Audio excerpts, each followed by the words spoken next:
रात्रीचे वाजलेत 9:57 आणि आम्ही चाललोय आता कुठं? अक्कलकोटला. स्वामी समर्थांच्या भेटी.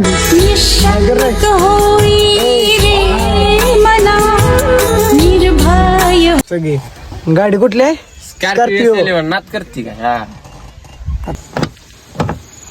चेष्टा नाही करत.